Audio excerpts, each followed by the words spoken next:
Hello everyone, this is Aarti and welcome to SR education online classes. आज का जो topic है हमारा वृद्धि एवं विकास के बारे में हम लोग डिस्कस करेंगे, जिससे जो ग्रोथ होती है बच्चे की और जो डेवलपमेंट होती है वो किस प्रकार से होती है। तो चलिए डिस्कस करते हैं ग्रोथ एंड डेवलपमेंट के बारे में। इसमें क्या है, वृद्धि एवं विकास सतत चलने वाली प्रक्रिया है जो असहाय शिशु को पूर्ण एवं आत्मनिर्भर बनाती हैं, जो जन्म पूर्व से जीवन पर्यंत चलती रहती है। इसका जो कहने का जो अर्थ है, जो मीनिंग है, वो है कि जो वृद्धि और विकास होता है ये हमेशा चलने वाला प्रोसेस होता है, कभी रुकता नहीं है। जो शिशु होता है या फिर भ्रूण होता है, वृद्धि और विकास के द्वारा उसे आत्मनिर्भर बनाया जाता है ताकि जो संपूर्ण कार्य हैं भ्रूण और जो शिशु वो अपने आप कर सकें। और जो वृद्धि और विकास होती है जन्म से पूर्व और जीवन पर्यंत हमेशा चलने वाला प्रोसेस होता है, ये कभी रुकता नहीं है। चलिए अगले पॉइंट में डिस्कस करेंगे।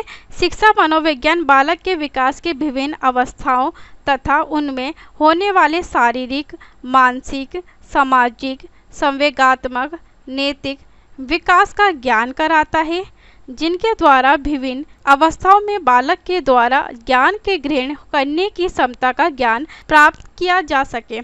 इसमें कहने का जो अर्थ है कि जो हम जब शिक्षा मनोविज्ञान का ज्ञान प्राप्त करते हैं तो इसके अंतर्गत हमें जब नॉलेज मिलती है वो बालक का जो विकास होता है वो किन किन अवस्थाओं में बालक का जो विकास है वो तेज़ी से होता है, मंद गति से होता है।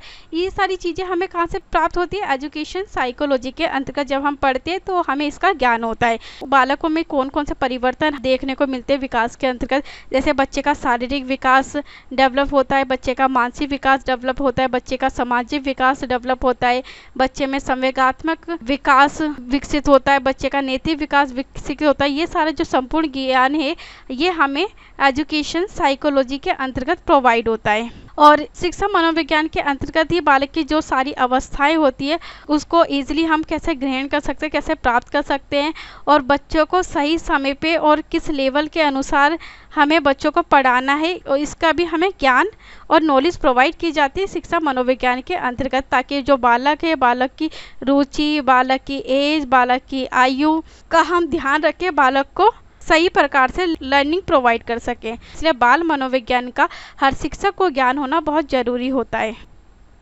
चलिए अगले पॉइंट में डिस्कस करेंगे।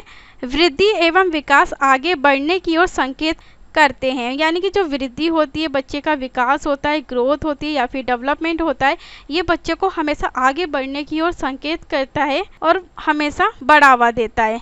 जैसे बच्चों की हाइट कितनी है, बच्चों का वेट कितना है, बच्चों के आकार में क्या परिवर्तन आए, तो ये सारी चीज़ें हमें देखने को मिलती है। विकास में बच्चे का मेंटल डेवलपमेंट कितना हुआ, बच्चे का फिजिकल डेवलपमेंट कितना हुआ, बच्चे का इमोशनल डेवलपमेंट कितना हुआ, बच्चे का सोशल डेवलपमेंट कितना हुआ।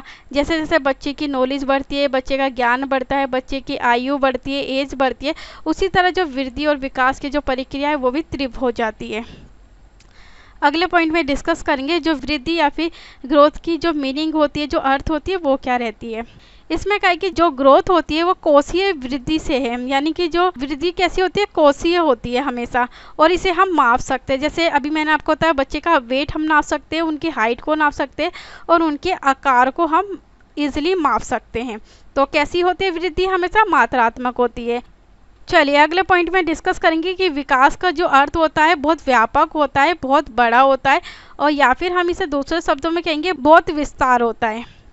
इसके अंतर्गत आता है कि जिसमें नवीन क्षमताएं प्रकट होती हैं। वृद्धि का संबंध किससे होता है, शरीर के समस्त अंगों से होता है, क्योंकि वृद्धि में क्या होता है, जो बालक है मनुष्य, उसके अंगों में परिवर्तन आता है, उसके वजन में वे बदलाव होते हैं, उसकी लंबाई में बदलाव होते हैं और उसके आकार में बदलाव होते हैं। वृद्धि जो होती है वो अंगों से संबंधित होती है। और जबकि जो विकास का संबंध होता है वो मात्रात्मक के साथ साथ बच्चे के गुणात्मक दोनों तरीके से होता है। मात्रात्मक भी होता है, माप भी सकते हैं, और बच्चे का गुणात्मक दोनों तरीके से बच्चे का विकास होता है। चलिए अगले पॉइंट में हम लोग डिस्कस करेंगे जो वृद्धि एवं विकास में जो अंतर पाया जाता है वो किस प्रकार से अंतर होता है आपस में। इसके अंतर्गत जो सबसे पहला अंतर होता है ग्रोथ एंड डेवलपमेंट के अंतर्गत, वृद्धि जो होती है कैसी होती है, हमेशा शारीरिक होती है, क्योंकि इसके अंदर जो वृद्धि में आते हैं अंगों में परिवर्तन देखने को मिलता है। बच्चे की हाइट, वेट, वजन, आकार, ये सारे हमारे शरीर के अंदर परिवर्तन होते हैं। और जो जबकि विकास होता है वो हमारी जो शारीरिक के साथ साथ बच्चे का मानसिक विकास होता है, संवेगात्मक विकास होता है, बच्चे का नैतिक विकास होता है और बच्चे का सामाजिक विकास होता है। यानी कि शारीर के साथ साथ बच्चे का मेंटल, इमोशनल, मोरल और सोशल हर तरीके से बच्चों का डेवलपमेंट होता है। यानी कि बच्चे का जो संपूर्ण तरीके से ओवरऑल डेवलपमेंट होता है वो किसके द्वारा होता है, वो विकास के द्वारा होता है। और ये किस पर डिपेंड करता है, बच्चे की जैसे एज बढ़ती है, जैसे बच्चों को ज्ञान प्राप्त होता है, जिस तरह बच्चे अवेयर होते हैं, नॉलेज को इकट्ठा करते हैं, उसी तरीके से बच्चे का जो विकास है वो उतनी तीव्र गति से या फिर तेज़ी से होता है। चलिए अगले पॉइंट में हम लोग डिस्कस करेंगे, वृद्धि एक निश्चित सीमा के बाद समाप्त हो जाती है।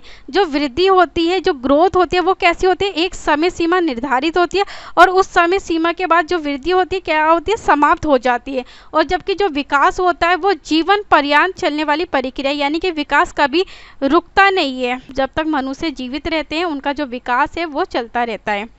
अगले पॉइंट में कहा है वृद्धि मात्रात्मक होती है। अभी हमने देखा वृद्धि कैसे होती है, मात्रात्मक होती है। इसे हम इजीली मेजरमेंट कर सकते हैं, माप सकते हैं कि हाइट कितनी है, वेट कितना है, आकार कितना है, तो ये सारी चीज़ों को हम माप सकते हैं। और ये किससे संबंधित होती है, मनुष्य के अंगों से संबंधित होती है। और जबकि जो विकास होती है ये मात्रात्मक के साथ साथ कैसे होते हैं, गुणात्मक भी होते हैं। कि अभी देखा ना आपने कि इसमें बच्चे के गुण वाले जो परिवर्तन होते हैं उनके मेंटल, फिजिकल, इमोशनल, सोशल और मोरल सारे ही डेवलपमेंट हमें देखने को मिलते हैं। तो ये कैसी होते हैं, मात्रात्मक के साथ साथ गुणात्मक भी होता है। चलिए अगले पॉइंट में हम लोग डिस्कस करते हैं अगला जो डिफरेंस है ग्रोथ एंड डेवलपमेंट के अंतर्गत। वृद्धि का, ग्रोथ का जो प्रयोग होता है शरीर के जो अंग होते हैं मनुष्य के या व्यक्ति के, उसमें सुधार, उसमें परिवर्तन और उसमें बदलाव लाने के लिए किया जाता है। जैसे आप एग्जाम्पल हम लेते हैं, एक जो 2 साल का बच्चा है उसका शरीर का आकार, उसका वजन अलग रहता है, और एक जो 18 साल का जो बच्चा है उसका वेट, वजन, हाइट, आकार सब कैसा होता है, अलग होता है। तो कैसे होता है, इसमें सुधार और परिवर्तन होता है। ये किस पर डिपेंड होती है, बच्चे की एक सीमा के अंतर्गत होती है। कि बच्चे की जो सीमा के अंतर्गत जितना बच्चे का आकार बढ़ना है, वजन बढ़ना है, हाइट बढ़नी है, उसी सीमा के अंतर्गत बच्चे के शरीर में, अंगों में सुधार आते हैं। और जबकि जो विकास होता है बच्चे के व्यवहार में परिवर्तन लाता है। जो विकास होता है कैसा होता है, बच्चे के बिहेवियर में पूरी तरीके से परिवर्तन लाता है, चेंज आता है। जैसे जैसे बच्चे की नॉलेज बढ़ेगी, बच्चे की ज्ञान बढ़ेगी, बच्चे की एज होगी, उसी तरीके से बच्चे का जो व्यवहार है, बच्चे का जो विकास है उसमें बदलाव या फिर हमें परिवर्तन देखने को मिलते हैं। चलिए अगले पॉइंट में हम लोग डिस्कस करते हैं अगला जो अंतर है, वृद्धि का मापन संभव होते हैं। ग्रोथ का हम मेजरमेंट आसानी से कर सकते हैं, जैसे हाइट, वेट, वजन को हम कैसे कर सकते हैं, माप सकते हैं। जबकि विकास का शुद्ध मापन संभव नहीं होता। हम विकास को कभी माप नहीं सकते। कि हम थोड़ी देख सकते कि बच्चे का मेंटल डेवलपमेंट कितना हुआ, बच्चे का फिजिकल डेवलपमेंट कितना हुआ, बच्चे का इमोशनल डेवलपमेंट कितना हुआ, बच्चे का मोरल डेवलपमेंट कितना हुआ, बच्चे का सोशल डेवलपमेंट कितना होता है, ये सब हम मेजरमेंट करना हमारे लिए पॉसिबल नहीं होता। इसलिए वही का जो विकास है वो मापना कठिन होता है। अगले पॉइंट में डिस्कस करेंगे कि वृद्धि हमेशा जैविक क्रिया होती है। ये बच्चे के जो माता पिता होते हैं, अभिभावक होते हैं, उनके ऊपर डिपेंड होता है। और जबकि जो विकास होता है वो जैविक के साथ साथ पर्यावरणीय प्रक्रिया दोनों का परिणाम होती है। यानी कि विकास बच्चे के जो जैविक क्रिया होती है और बच्चे का जो वातावरण होता है उसी के अनुसार ही बच्चे का जो विकास है, बच्चे का जो डेवलपमेंट है वो होता है अच्छे प्रकार से। फॉर एग्जांपल, अगर फैमिली के अंदर जो बच्चे के माता पिता दोनों एजुकेटेड है और अच्छी पोजीशन पे है और दोनों जॉब करते हैं, तो और बच्चों को एक तो परिवेश भी मिलेगा सीखने के लिए, और बच्चे की जो जैविक क्रिया है वो भी संपूर्ण तरीके से बच्चों को प्रोवाइड हो पाएगी, और जो बच्चे का विकास है वो तीव्र गति से होगा। तो इसलिए जो विकास के लिए जैविक क्रिया और जो पर्यावरण है दोनों ही महत्वपूर्ण होता है। उसी के अनुसार ही बच्चे का सोशल, मेंटल, मोरल, इमोशनल सारे डेवलपमेंट होते हैं, जैसे बच्चों को परिवेश मिलता है। अगले पॉइंट को डिस्कस करते हैं, वृद्धि के द्वारा विकास हो भी सकता है और नहीं भी हो सकता। यानी कि जो वृद्धि है उसके द्वारा विकास हो भी पाता है और कभी कभी नहीं भी हो पाता। और जबकि जो विकास होता है बिना वृद्धि के भी संभव होता है, और विकास के लिए ग्रोथ की आवश्यकता नहीं होती, बिना ग्रोथ के भी विकास संभव हो पाता है। अगले पॉइंट में डिस्कस करेंगे कि वृद्धि विकास का अंश है। जो वृद्धि होती है विकास का एक पार्ट होता है, विकास का एक अंश होता है। और जबकि जो विकास होता है वो संपूर्ण डेवलपमेंट का, संपूर्णता का एक सूचक होता है जो विकास के अंतर्गत आता है, जिसमें बच्चे का physical development, mental development, emotional development, moral development और सोशल डेवलपमेंट, ये सारी चीज़ों का एक संपूर्ण तरीके से बच्चे में विकास किया जाता है और जीवन भर हमेशा चलने वाली प्रक्रिया होती है जब तक मनुष्य जीवित रहता है। आज की क्लास को यही समाप्त करते हैं। अगली क्लास में कुछ अगले टॉपिक से रिलेटेड हम लोग डिस्कस करेंगे। अगर आपको इसकी पीडीएफ चाहिए तो पीडीएफ के लिए आप लोग टेलीग्राम चैनल पे जुड़ सकते हैं। वहाँ से इस पीडीएफ को डाउनलोड करके अपनी तैयारी को संपूर्ण तरीके से और अच्छे ढंग से आप लोग अपनी तैयारी को संपूर्ण तरीके से और आसानी से कर सकते हैं। तो थैंक यू सो मच आज की क्लास के लिए।